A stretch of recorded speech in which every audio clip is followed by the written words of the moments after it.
All right, welcome back, guys. So we're coming into chapter 18. So essentially, chapter 18, we can think about it as Mayella Ewell's testimony. She's the main person in the trial, giving her testimony. And so we're going to focus on her a bit now, get a little bit more insight into her background and so on. So someone was booming again. Mayella Violet Ewell. So she's coming up to the stand to give her testimony. Notice she has a connection with flowers in her middle name, Violet, and she likes to keep flowers. We can also call losing your virginity called deflowering, and it's a symbol of lost innocence. Deflowering doesn't necessarily have to be by rape, but we've got this connection with her with flowers that she's trying to keep beautiful, but there's been violation and violence. So just something small to note in the character portrait. But we're going to move down to some more specific stuff. She gets to the stand. She, has to identify who supposedly raped her. She, says it's Tom Robinson. And what happened was supposedly she said, come and bust up this chifforobe for me. So that's like furniture, a wardrobe. And so Tom, has to walk by. Remember, the Ewell's house is like an abandoned Negro cabin, and it's kind of over by the garbage dump. It's close to the garbage dump, but it's also kind of on the edge, close to where the black community lives. And so technically, Tom Robinson, he has to walk by the Ewell's house, and a little baseball cap here, on his way to town or whatever, like he's got to walk by their house, the Ewells. So as he's walking by, Mayella is calling to him, hey, come and help me, break up this furniture for firewood. And that's the basic premise of the story. Like, why was she interacting with Tom Robinson? How did he come on their property? And so on. So that's just the setup. Now, I'm going to skip down here to page 97 in this document. And we'll see the sort of sad insight into her life. Miss Mayella, said Atticus in spite of himself, a 19-year-old girl like you must have friends. Who are your friends? The witness frowned as if puzzled. Friends? Yes, don't you know anyone near your age or older or younger, boys and girls? Just ordinary friends. Mayella's hostility, which had subsided to grudging neutrality, flared again. You making fun of me again, Mr. Finch? So notice she's very angry and very defensive.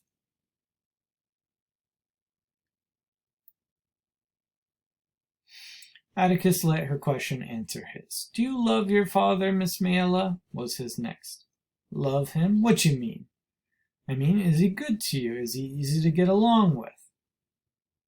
He does tolerable, except when...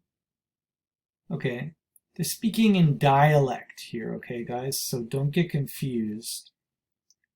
There's dialect and slang English, right? So dialect is like an accent, and this time it's like country folk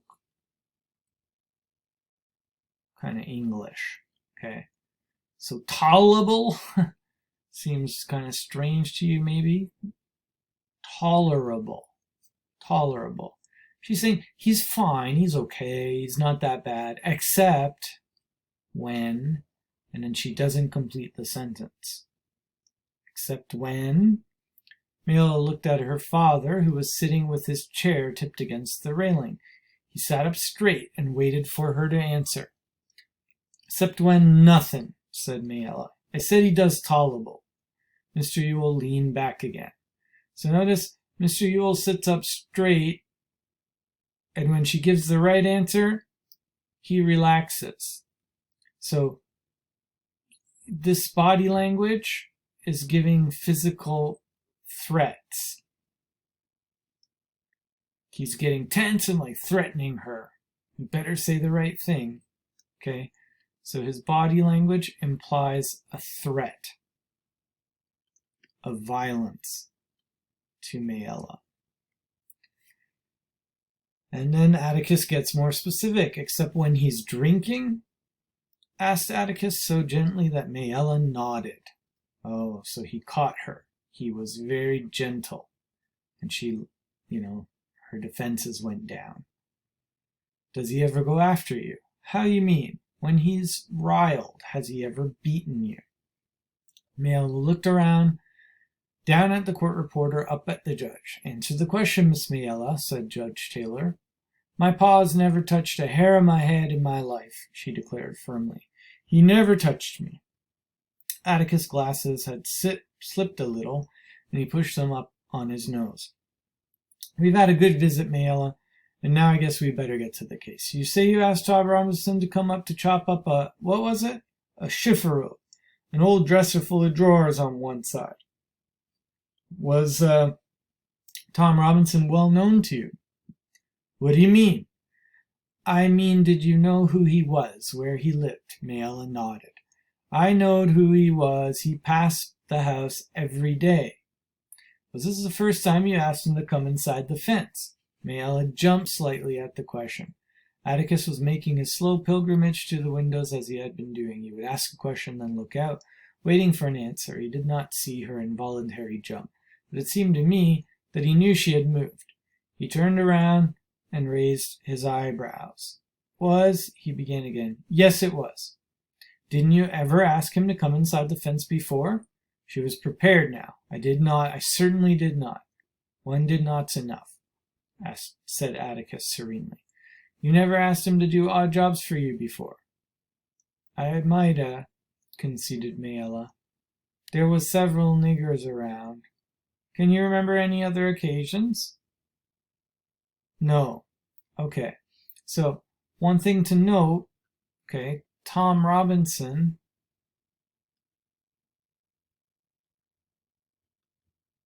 is doing good deeds for her.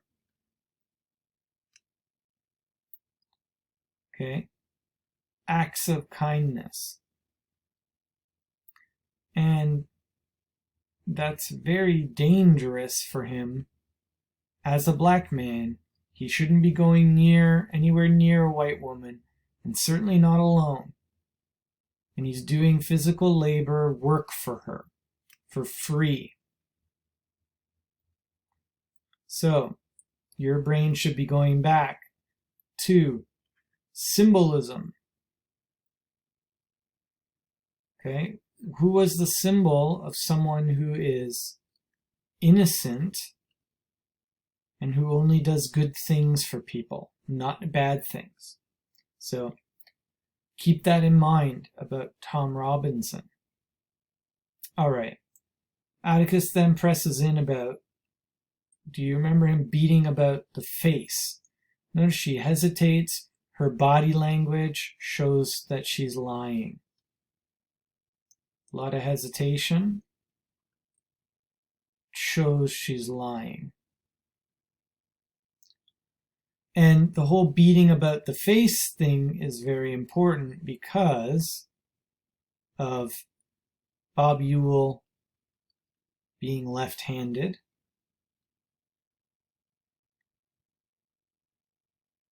and then we're going to see about Tom Robinson in the next chapter. All right, so just notice she's kind of nervous. She's contradicting herself. She's saying one thing and then another thing. No, I don't recall if he hit me. I mean, yes, I do. He hit me. Okay, so she's going back and forth. She's nervous. Now, she's asked to identify Tom Robinson. I want to be sure you have the right man, says Atticus. Will you identify the man who raped you? I will. That's him right yonder. Atticus turned to the defendant. Tom, stand up. Let Miss Mayella have a good long look at you. Is this the man? Miss Mayella. Tom Robinson's powerful shoulders rippled under his thin shirt. He rose to his feet and stood with his right hand on the back of his chair. He looked oddly off balance, but it was not from the way he was standing. His left arm was fully 12 inches shorter than his right and hung dead at his side. It ended in a small, shriveled hand. And from as far away as the balcony, I could see that it was no use to him. Okay, this is super important. Tom is crippled.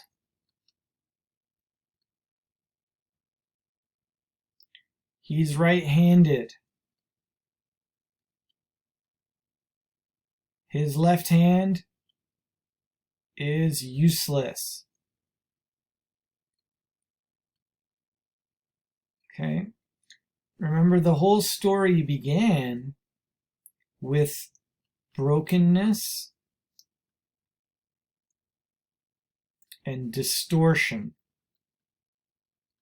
which this physical crippledness is a symbol of, this brokenness and distortion, which is an important Gothic theme, right?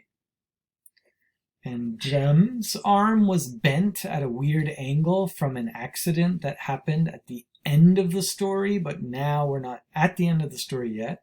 But there's a connection between Tom and Jem with this crippledness, with this brokenness. Okay, and that's connected. So it would have been impossible for Tom to have beat Mayella on that side of her face because his left hand is all shriveled and useless. Scout, breathed Jem. Scout, look, Reverend, he's crippled. Reverend Sykes leaned across me and whispered to Jem. He got it caught in a cotton gin. Caught it in Mr. Dolphus Raymond's cotton gin when he was a boy. Like to bled to death, tore all his muscles loose from his bones. Now we get the backstory. How did he get crippled? Well, cotton gin, cotton machine. Cotton was an important agricultural product for agricultural wealth in the southern U.S. And it is directly connected to slavery because many slaves worked on plantations where they grew cotton. So there's a direct connection between Tom Robinson, racism, slavery, and the southern U.S. So who owned the wealth? Well, rich white owners, right? So things are getting very interesting in this court case. This is a big problem. And Atticus is just making sure she's saying it's him. And Atticus is going to show that it can't be.